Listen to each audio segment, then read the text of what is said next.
Twelfth class में एक practical है आपका, विस्थापन विधि द्वारा उत्तल लेंस की फोकस दूरी ज्ञात करना। तो इसमें एक सिंपल एपेरेटस दिया जाता है आपको, जो आपको दिखाया गया है यहाँ पे। इसमें दो पिनें दी जाएंगी, पहली पिन दूसरी पिन, और एक लेंस दिया जाएगा उत्तल लेंस। इसका सिद्धांत ये होता है कि जब दो पिनों के बीच की दूरी लेंस की फोकस दूरी के 4 गुने से ज़्यादा दूरी पे होती है, लेंस की फोकस दूरी के 4 गुने से ज़्यादा होती है, तो लेंस की दो स्थितियों में पहली स्थिति यहाँ पे रखी जाएगी, तो पहली पिन का यानी ये वस्तु पिन का वास्तविक व उल्टा प्रतिबिंब इस पर दिखाई देगा। ये पहली स्थिति लेंस की हो जाएगी।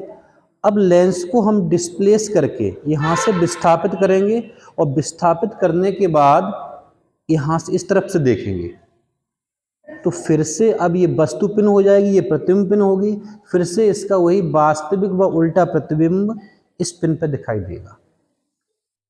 इसे विस्थापन विधि इसलिए कहा जाता है कि इसमें लेंस को विस्थापित किया जाएगा।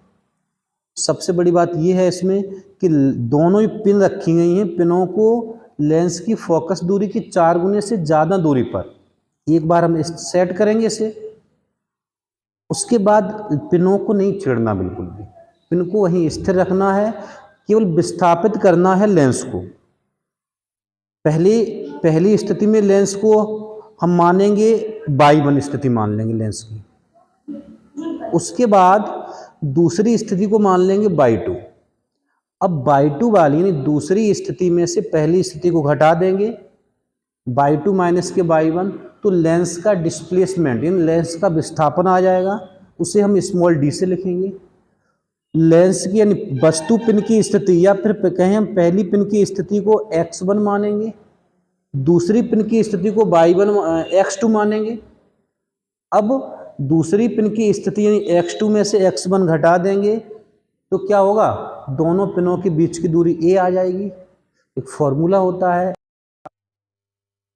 तो इसका एक फॉर्मूला होता है F बराबर a स्क्वायर माइनस के d स्क्वायर अपॉन 4a। ये बेटा क्या है, यहाँ पे दोनों पिनों के बीच की दूरी है, यानी ये वस्तु पिन और प्रतिबिंब पिन, इन दोनों पिनों के बीच की दूरी a है, और d क्या होता है, इस लेंस का विस्थापन है। तो इसमें जब हम ये लगा देंगे फॉर्मूला में, तो हमारे f का मान आ जाएगा। अब इसी प्रकार 2-3 हम रीडिंग्स लेंगे।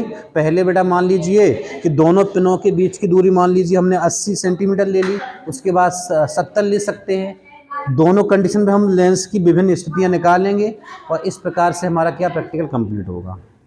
ठीक है, तो इस तरह से देखेंगे। ठीक, थैंक यू।